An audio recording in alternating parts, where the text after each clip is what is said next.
Style. Style is the answer to everything. A fresh way to approach a dull or dangerous thing. To do a dangerous thing with style, not call art.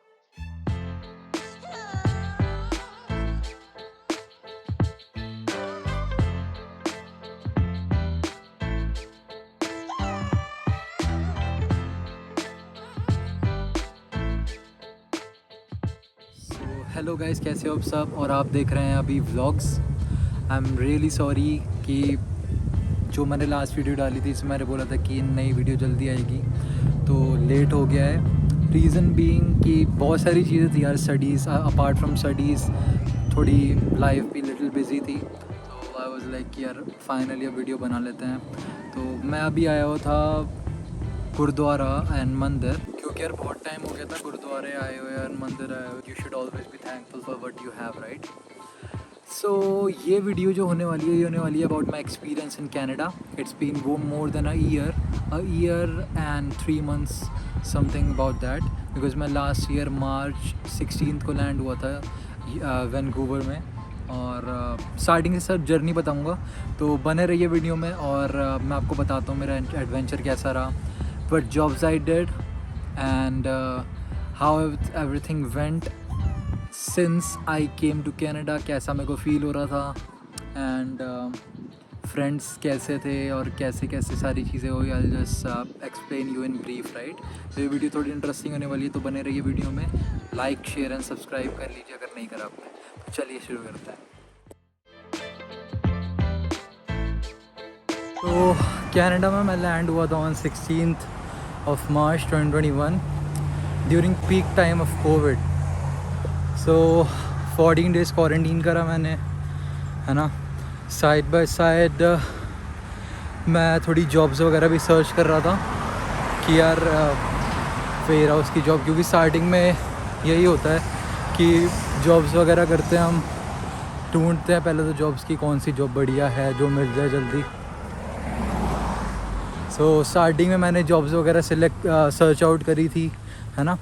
और अपने friends वगैरह से पूछा था जो already इधर थे कि कौन कौन सी जॉब्स करनी होती है। And side by side 14 days में मैंने अपनी BC ID एंड बाकी डॉक्यूमेंटेशंस के लिए भी अपॉइंटमेंट्स ले ली थी। जैसे स्कॉशिया बैंक जाना था एंड BC ID बनवाने जाता, ब्रिटिश कोलंबिया आइडेंटिटी कार्ड। सो ये सब के लिए मैं प्रिपेयर कर रहा था ड्यूरिंग दोज 14 डेज़। और जो वो 14 डेज़ थे ना कनाडा के, सबसे बेस्ट थे। You don't have to think about anything, है ना भाग दौड़ करनी, ना जॉब सर्च आउट, नथिंग। ये 14 डेज़ बस आपको खाना मिलता रहेगा। और थोड़ी बहुत एक्टिविटीज़ करता था मैं जो यूनिवर्सिटी में जो 14 डेज़ क्वारंटीन प्लान के साथ थी। जैसे कि हमारी जो इवेंट वाली प्रोफेसर थी, हमारी जो इवेंट वाली मैम थी, वो थोड़ा हमको एक्टिविटीज़ करवाती रहती थी ताकि हमारा माइंड डाइवर्ट रहे और इन्जॉयमेंट करते रहे एक तरीके से। बट लास्ट 14 डेज़ ही थे वो कनाडा में जो सबसे बेस्ट थे। उसके बाद अप्रैल 1 से जो लेवल होता है ना एनहेंस हो जाना है, वो हो जाता है। तो आई वॉज एक्साइटेड कि भाई कनाडा देखने को मिलेगा, सारी चीज़ें थी, है ना।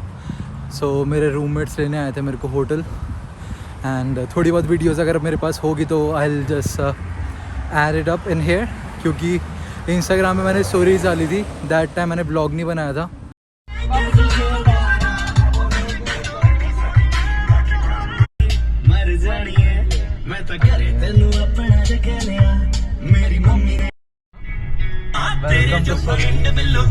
देन मेरी सेमेस्टर की स्टार्ट हुई थी अप्रैल 4, जहाँ पे मेरी स्टडीज़ वगैरह स्टार्ट हो गई थी।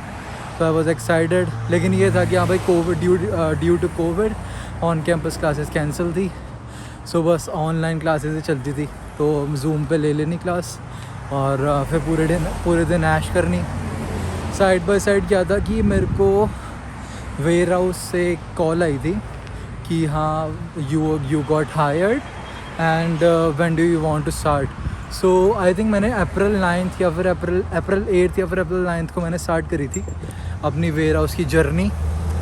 सो I did warehouse job for around 2 to 3 months or maybe 4 months. तो 4 months तक मैंने वेयर हाउस की जॉब करी भाई. बॉडी बहुत टूटती थी कसम से. सुबह जाता था वेयर हाउस, फिर 3-4 घंटे सो जाना, 3 बजे आने के बाद वेयर हाउस से. एंड उसके बाद फिर जब उठ के थोड़ी देर असाइनमेंट्स वगैरह कर लेने, खाना पीना, सो जाना, फिर दोबारा सुबह 5 बजे उठना, 4-5 बजे. तो हल्की फुल्की क्लिप्स डाल दूँगा क्योंकि I want to make a dedicated video कि what jobs I did in Canada, और सारी चीज़ें एक्सप्लेन करूँगा कि कैसे कैसे होती है सारी चीज़ें. तो वेयर हाउस की जर्नी अच्छी चली, 3-4 महीने काम करा. तो उसके बाद क्या हुआ कि वेयर हाउस बंद होने वाला था. सो मेरी वहाँ के सुपरवाइज़र से अच्छी बातचीत थी. सो ही टोल्ड मी कि हाँ भाई Abhishek, search out some new job because in a month or so warehouse might get close due to some reason, I don't know, maybe due to COVID. So I was like ठीक है. And deep inside my mind I know that कि यार कब तक ware house करनी है. So मैंने क्या करा था कि मैं साइड बाय साइड अपना सिक्योरिटी लाइसेंस भी अप्लाई कर दिया था. So जो लोग सरी रहता है उनको पता होगा, लीड्स इंस्टीट्यूट, so 120 स्ट्रीट पे ही है. वहाँ से मैंने अपना सिक्योरिटी का एग्ज़ाम बुक करा, स्टडी करी थोड़ी उसके बारे में. तो मेरे सिक्योरिटी लाइसेंस को आने में लगे थे around 2.5 months, near about 3 months, जो मेरा फिज़िकल लाइसेंस आया था उसके आने में. So till then I continued my warehouse job, and the moment I got my security licence I joined a security company then. And मैंने warehouse छोड़ दिया था for 2 reasons. First is physical labour था भाई ware house में, तो मैंने ज़्यादा कंटिन्यू किया. I was like just fuck it, let's try some other stuff. So मैंने सिक्योरिटी जॉब स्टार्ट करी. So my first job was in North Vancouver. तो वहाँ पे एक होटल था, I will not gonna tell you the name, but हाँ it was a 5-star hotel and I need to be in the concierges. So proper suited job थी. थोड़ी सी मैं video इसकी भी डाल दूँगा बीच में. So it was a fun job. Pay rate भी ज़्यादा था, तो आई वॉज लाइक यार it's good to have good pay rate, and moreover reputed job है एंड रिस्पेक्टेड जॉब है. सो आई वाज लाइक कि गो फॉर इट. तो मैंने अपनी जॉब आई थिंक सितंबर या फिर अक्टूबर में स्टार्ट कर दी थी, and I was really happy with that job. Reason being मैंने अपना टाइम मैनेज कर लिया था to take my classes in the first half of the week. So भाई what I usually do at that time is कि मैं 4 courses ले लेता था, and I divided in Monday, Tuesday, Wednesday, Thursday. So and my job was in the weekends. So weekends में अपना graveyard shifts होती थी. So for those who don't know what graveyard shift is, graveyard means, graveyard was not like कि भाई कब्रिस्तान जैसे India का होता है ना. No, it's not like that. Graveyard means night shifts. So night shifts start from 11 PM and continue for 8 hours till 7 AM. So मैं graveyard shifts करता था Saturday, Sunday, 2 days, and yeah, it was pretty good even though 16 hours बनते थे. But what I do is 2 weeks में मैं हर 2 week के बाद एक shift extra ले लेता था. So in 2 weeks I usually complete my 40 hours, which is good. So ऐसे मैं divide करता था, and yeah, it was a really chill job at that time, to be honest. मैंने अपनी security की job करी थी, फिर continue till February 23rd, 22nd, somewhere around that. And due to some reason वो जो मेरी particular site थी, वो security company के साथ वो site freeze हो गई थी due to some reason. And तो my security company contacted me कि your assignment on that particular site is till 23rd. So I was like after that what should I supposed to do, because मेरे को आगे भी काम वगैरह करना था यार, ताकि अपने बेसिक एक्सपेंसेस वगैरह निकाल पाऊँ ना, and do some savings as well. तो मैंने बात करी अपने मैनेजर से कि I need some other site. So मैंने उनको कांटेक्ट करा, and then I got shifted to a new site in Vancouver, downtown Vancouver. So I was pretty happy. दूसरी साइट है जहाँ पे मैं अभी भी वर्क कर रहा हूँ, इस सो चिल.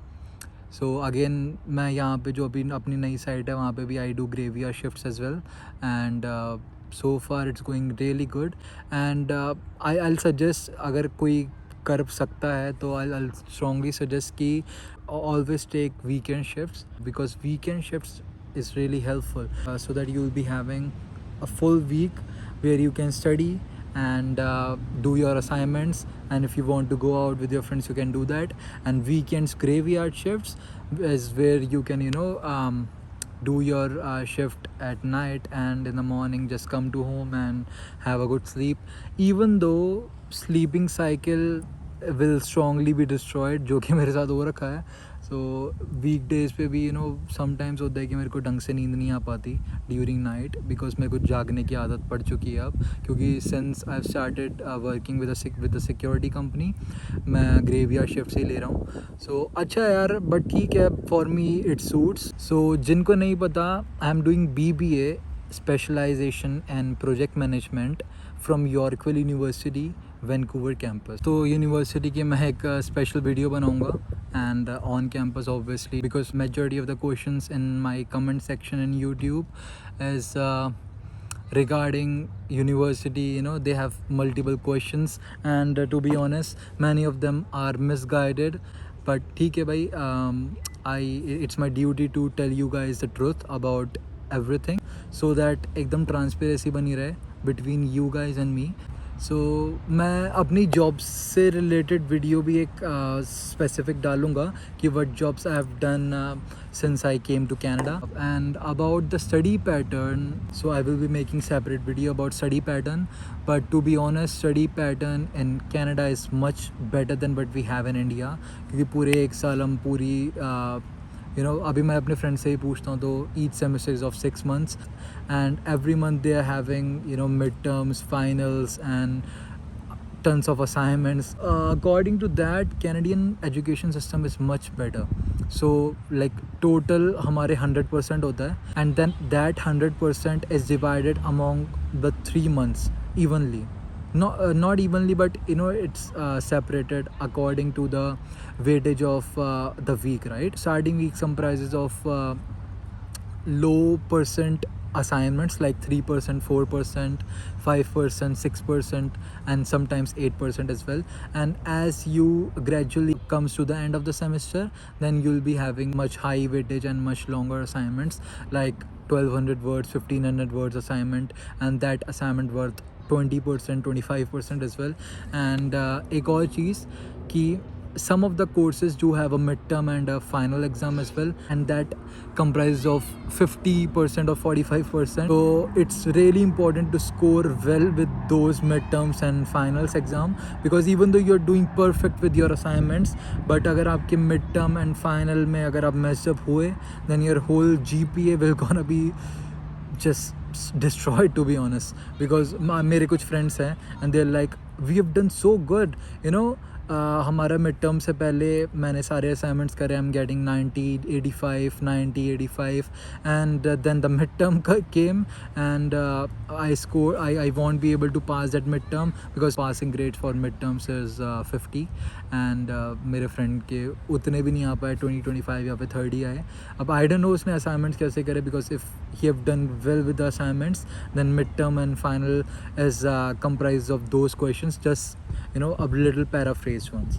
So uske 25 आए.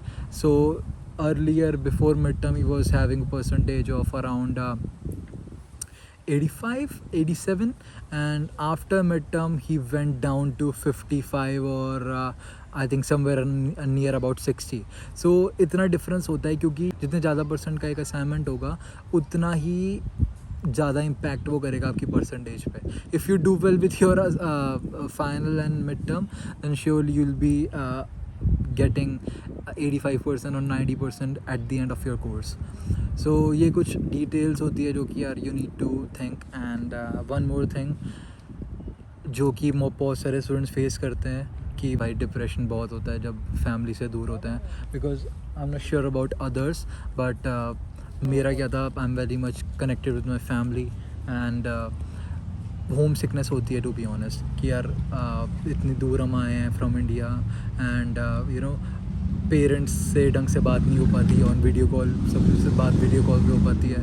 सो होम सिकनेस का सबसे बेस्ट तरीका जो how to overcome the homesickness and depression is to focus on what you are doing.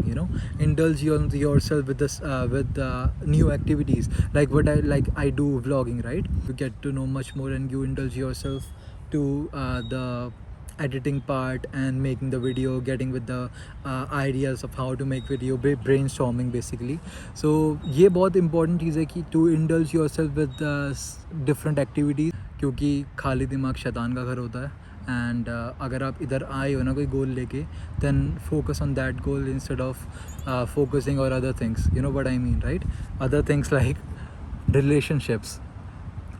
जो बिगेस्ट ड्रॉबैक है मैंने किसी भी अपने फ्रेंड्स के अंदर देखा है, मतलब सम ऑफ माई फ्रेंड्स जिनके साथ मैं टाइम स्पेंड करता हूँ और क्लासेस वगैरह लेता हूँ. Friends are like having their relation, long distance relationship, started it from India and still going on with that. So क्या होता है कि एक चीज़ माइंड में बिठा लो, no one is permanent except your family, है ना? So stop wasting your time. India के अकॉर्डिंग यहाँ पे जब 4 बज रहे होता है रात के, 4 AM 5 AM in the morning, तो वहाँ पे शाम हो रही होती है ना, and just to call and talk with your girlfriend, you are spoiling your whole sleeping routine which is not good. And see it's up to you, but जो चीज़ें बंदे एक्सपीरियंस करते हैं उनमें से एक ये है भाई, लॉन्ग डिस्टेंस रिलेशनशिप. तो भाई मत करके आओ टू बी ऑनेस्ट, क्योंकि करके आओगे माइंड डाइवर्ट रहेगा, लड़ाई हो गई, you will not be able to focus on your studies which is really bad. अगर आप एक कोर्स भी रिपीट करते हो ना, आपके $1,500 से $1,600 सीधा के सीधा वेस्ट हुए हैं. 1,500 means around 1.5 lakhs of India. So 1.5 lakh रुपये आप सेक्रीफाइस कर सकते हो अगर if you have money, then for sure do it. But I will not suggest anyone कि भाई अपने कोर्सेस को मतलब ऐसे एकदम फॉर ग्रांटेड लोगे. और बहुत सारी चीज़ें भी होती है कि भाई इंडिया से बच्चे आते हैं कि यार हम तो फाइनल एग्ज़ाम में स्कोर कर लेंगे, हम तो फाइनल एग्ज़ाम में बढ़िया स्कोर कर लेंगे, तो भाई हम तो पास हो ही जाएंगे और 50-60% पास होना है. But see if you want to have a reputed job in Canada और in Vancouver, you have to have good GPA throughout your semesters. It's not like कि भाई तुम 50-60% पे पास हो रहे हो and your GPA is around 1.50 or 1.75, not even around 2 or 2.5, right? So उतनी GPA में अगर आप पास होते हो ना, so I don't think यार अच्छी company will gonna hire you as an employee, right? So just focus on your studies instead of doing those bullshit.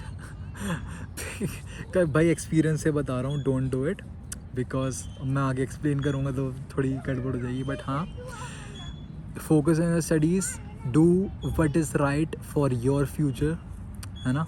क्योंकि अगर आप अपना फ्यूचर अच्छे से रखोगे तभी आगे कुछ कर पाओगे, और ना जो भी ड्रीम्स लेके आए हो सब धरे की तरह रह जाएंगे. And one more thing, stay away from drugs and alcohol in Canada, है ना? इंडिया में you have your parents to look after you कि भाई तू पी पा के तो नहीं आ रहा, तू ड्रग्स करके तो नहीं आ रहा. बट यहाँ पे कोई भी नहीं है ना?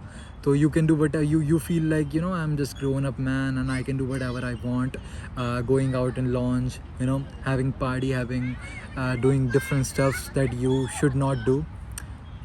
समझ गए होगे?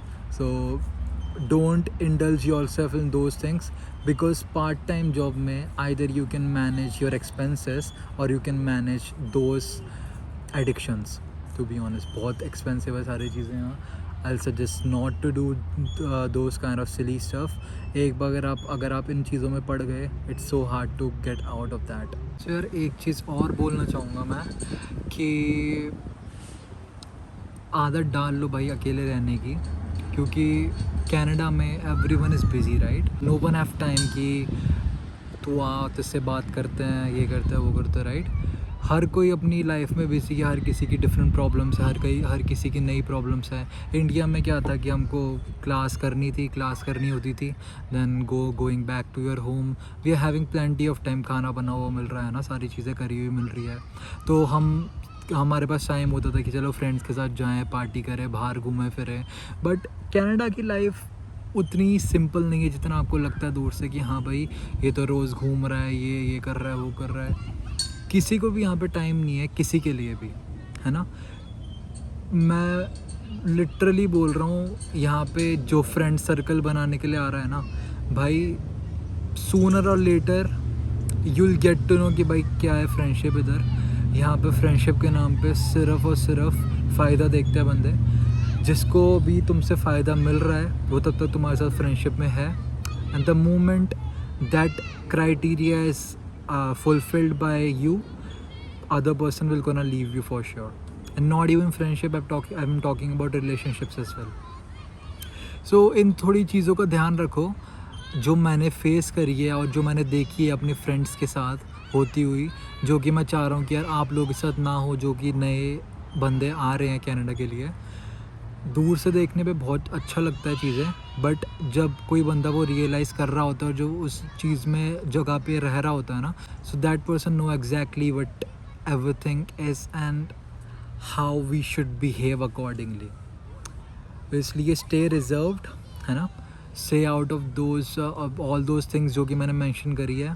Stay out of long distance, stay out of drugs, stay out of all those silly stuff that is being happening, and you know you get to know about your friend कि हाँ भाई ये चीज़ करने चलते हैं उधर, वहाँ पे चीज़ मिलती है, ये चीज़ होती है, वो चीज़ होती है।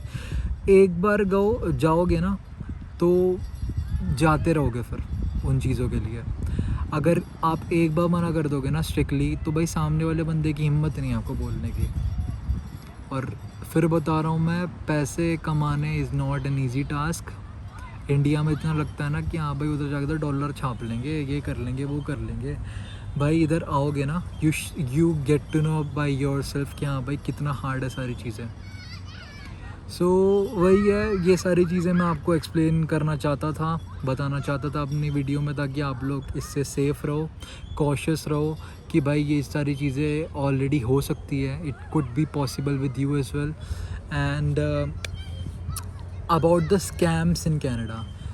So you know, the moment you get your SIN number and the moment you get your basic documentation of Canada as a student, आपको ना डिफरेंट नंबर से कॉल आनी स्टार्ट हो जाएगी। We are from service Canada and we get to know that your SIN number is being used by someone, and if you want to save, tell me your SIN number and your phone number and your full name and everything. Stay away from those scams. If you get caught for doing anything illegal, firstly government of Canada will send you a physical mail regarding that, and फिर proper settings होती है तुम्हारी with police and with law enforcement person कि हाँ भाई तुमने ये crime करा है। Make sure that particular person who is calling you is a scamster.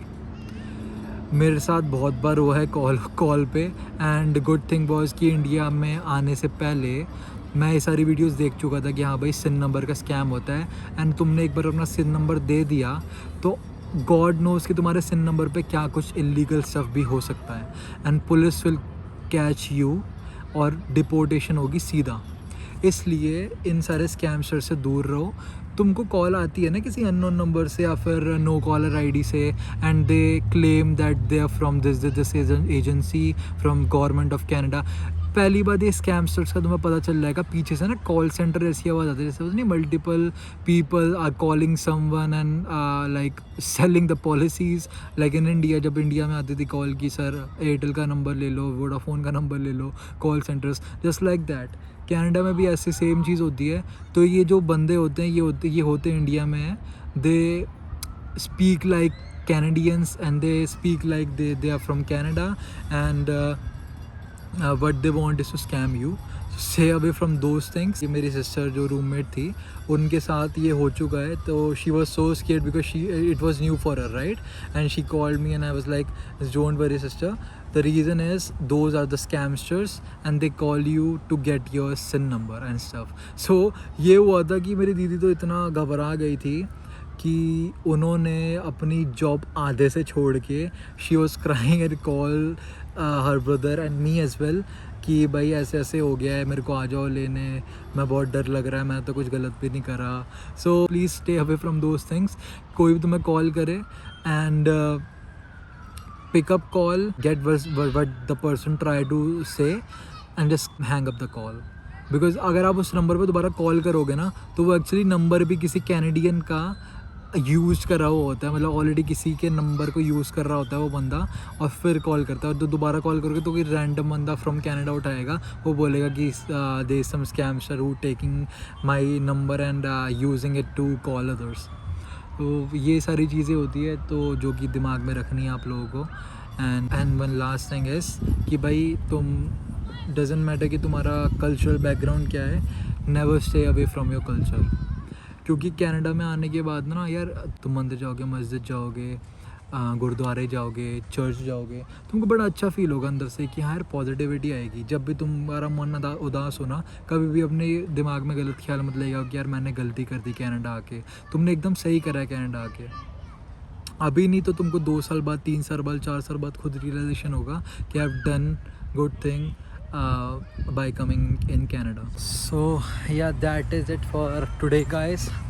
I hope मेरी इन्फॉर्मेशन जो मैंने आपको बताई है अबाउट माई 1 year एक्सपीरियंस, वो आपको उससे आपको हेल्प मिली होगी, आपको पता लगा होगा कि कैसे कैसे सारी चीज़ें हैं कनाडा में. And if you have any more questions just DM me about it either on Instagram. I'll put my Instagram link in the bio, and also you can comment down in the YouTube channel itself ताकि मेरे को पता चल जाए कि हाँ भाई ये प्रॉब्लम को फेस हो रही है, ताकि मैं उससे रिलेटेड वीडियो बना पाऊँ या फिर आपको रीच आउट करके आपकी हेल्प कर पाऊँ. नेक्स्ट जो मेरी वीडियो होने वाली है वो होने वाली है about university. For sure I will B posting it in about 2-3 weeks, क्योंकि अभी मेरे थोड़े मिड टर्म्स एंड असाइनमेंट्स वगैरह चल रहा है, तो वो कंप्लीट करने के बाद I surely make a video. And one more thing, either I make video for the university, और हमारा एक इवेंट भी है बैडमिंटन का. So if I go there then surely I will introduce you to my events professor as well, क्योंकि she helped me a lot in getting in touch with the university and you know the management team, so that I can help them with my vlogs as well. If I go there to you know play badminton and meet that professor, then surely I'll make a quick video and show you guys about it and introduce you to my professor and introduce my professor with you, right? So that is it. Hope you guys like this one. See you in the next video. Bye bye, take care.